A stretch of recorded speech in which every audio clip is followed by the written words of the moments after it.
uh, Dean Val. Let me ask Christian. I'm just curious if Christian has ever confronted. Christian, have you confronted this energy or this force that is compelling you to do things that maybe you normally would not do? Yeah. I mean, I have it out. I've had it out in my house many times with all different forces. I mean, the pictures I get in my mind are, I mean, I've dealt with an ET in my house when I was going to sleep on top of my blanket. I've had the Calum God, which comes in, which I believe it is, and that was in a dream one time too. But yeah, I mean, I've cursed it out. I've sat here and got extremely angry, man. By myself. I mean, I've been isolating since November in my house, reading books up till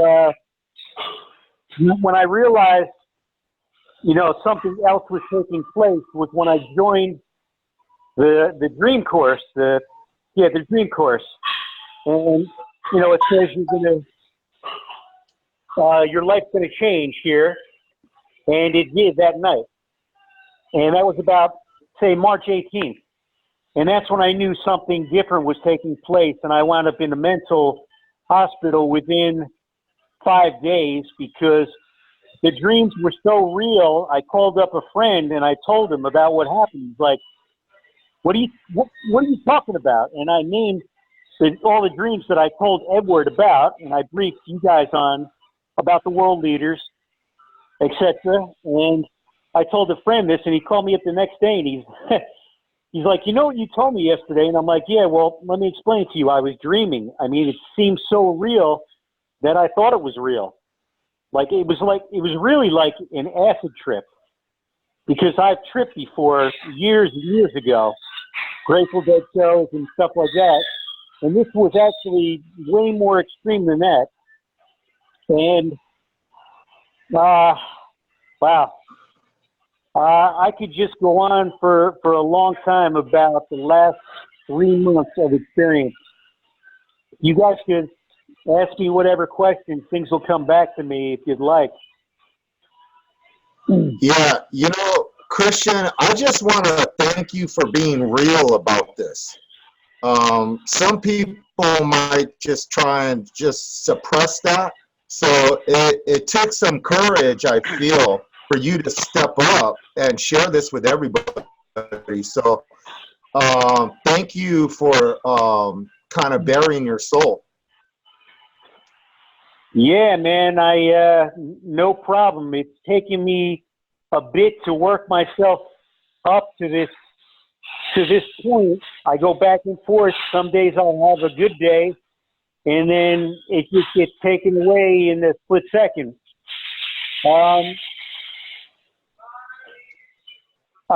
Just so much. I mean, the one thing that was a big deal when in that. Can you guys hear me? Yeah, I can hear you. Yeah. Oh, Hey, Christian, it's almost 9 o'clock. Why don't we let? Thanks for sharing, brother. Maybe we can let everybody else that didn't get a chance to chime in to say hi. Yeah, man. Yeah, so this thing about, it looks like there are many people on the earth right now who are experiencing similar things like being Jesus in a past life or something. So my take on this is that even Dwayne, I'm reading book 6 right now, and in the part where you are the answer, Dwayne mentions that our true self is the isness. So we all come from the highest level, so to speak, and we could all have similar experiences being in that highest position at one time or another, or actually being the totality of that. So we all come from the same place, and we are just extensions of the supreme being. The isness is the supreme being, right? And there is no other.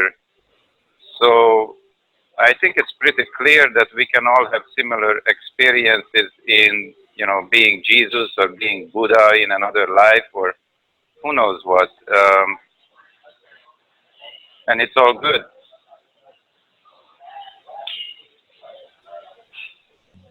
Yeah, that's, yeah, well said. That's good, Zolk, because, you know, anything's possible here, and we can take on different experiences or vicariously basically learn from people who went through experiences and then take that on and learn from them. So there's a blending going on here, so to speak, too.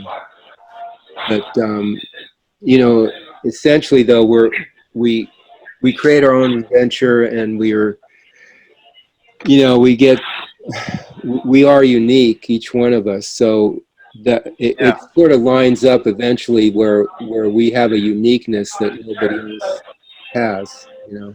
Yeah, I also get flashbacks of another life where I was a god in another dimension, and I was able to look into galaxies, solar systems, planets, individuals, just by zooming in on certain things. You have omnipresence, and so I get flashbacks of this more and more as I am waking up and expanding my awareness. I remember more. Like I remember I have been this. I've been there. And also in meditation experiences, I sometimes go to places that I recognize. So it's just part of the awakening process, I guess. Yeah, Zoe, where are you calling in from? I am calling from Willows, California. Oh, from California. Okay. Yeah, Willows, north of Sacramento. Oh, Willow. Okay. Willows, yeah. Yeah. So tell me more about this time doesn't exist. Well, it's always now, right? Time is Yes, it a is. mental concept.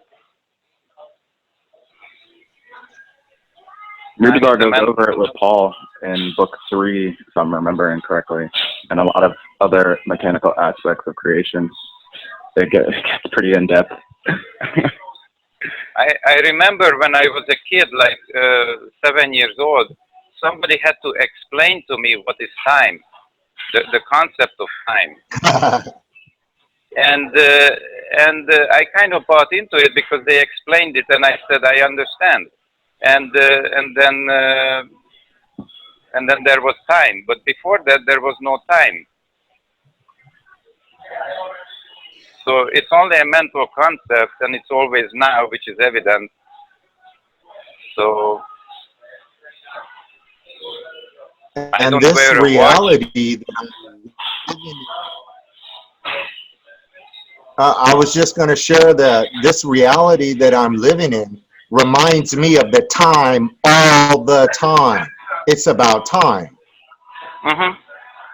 Yeah, they have to remind you, otherwise it goes away. Just like any other mental concept, if you don't think about it, it goes away. Mm. It kind of really does. Yeah.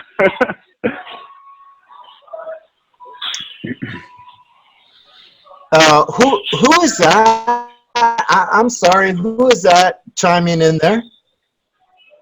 My name is Eric Oak. Hi, Eric. Hi. I was just saying, yeah, he's right. I've kind of experimented with not paying attention to the fabricated creation of time and stuff. And it kind of, I mean, usually, because it doesn't really matter to me most of the time, but it just kind of goes away. And, you know, you're not really focused on, oh, what time is it? It doesn't really particularly matter. It kind of disappears back into the nothingness that it actually is. Yeah. Yeah, everything comes from nothing and it goes back to nothing.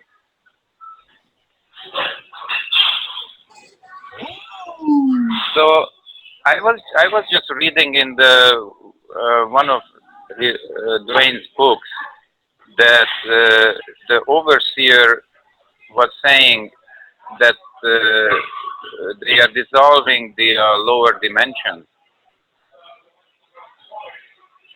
Right. You mean right now in this time? Yes, yes, that it's being dissolved as we speak.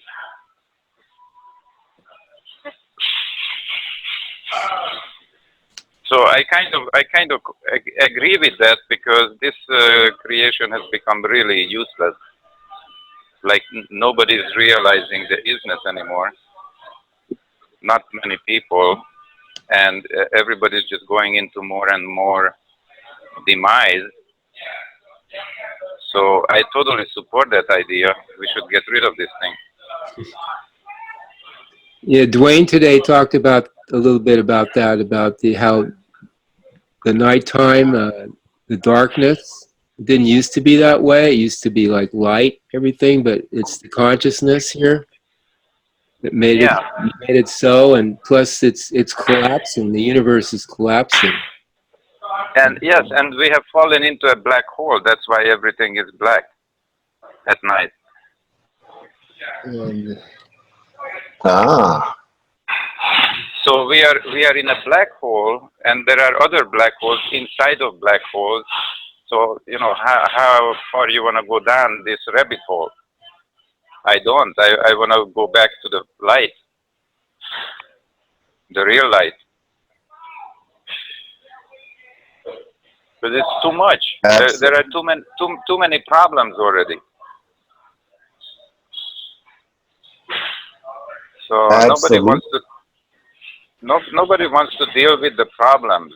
I don't. I've been fixing things my whole life. I'm a mechanic, and things are so bad now. Like I have to fix new things I buy. So this is becoming totally meaningless.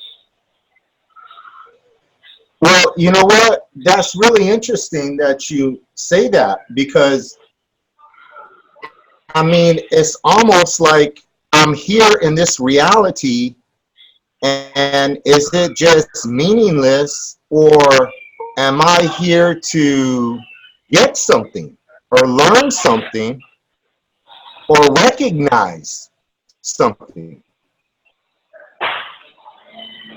Yes, we are here to recognize something, but the system has gotten so oppressing that nobody does, or not many people recognize. Out of 7.5 billion people, how many people are at this call, for example? And we don't even recognize the isness. So at least I don't.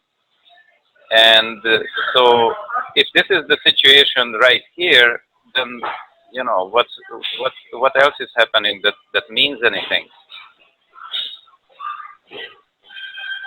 I think it's Well, there could be, yeah, I'm go just ahead. going to say that maybe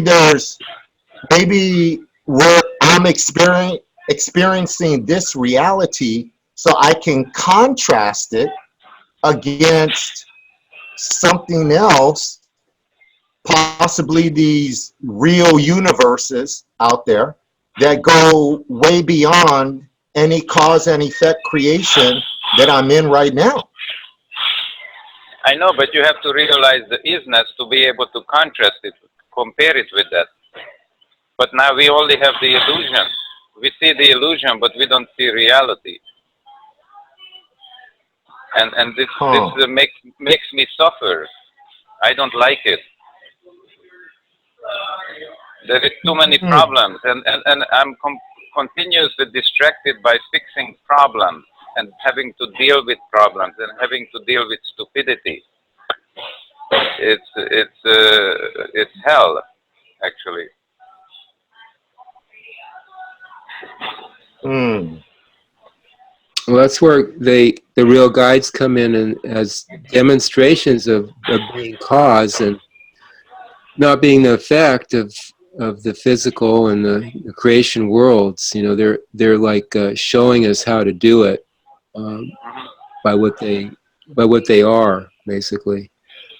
And then Yeah, well, Go ahead. I have done all kinds of crazy things to realize something higher, and I had many experiences. Like one time I have taken ayahuasca, and I asked ayahuasca to show me Christ consciousness, and within the same second, I have become so focused in the now that I started radiating love from my heart. Mm-hmm.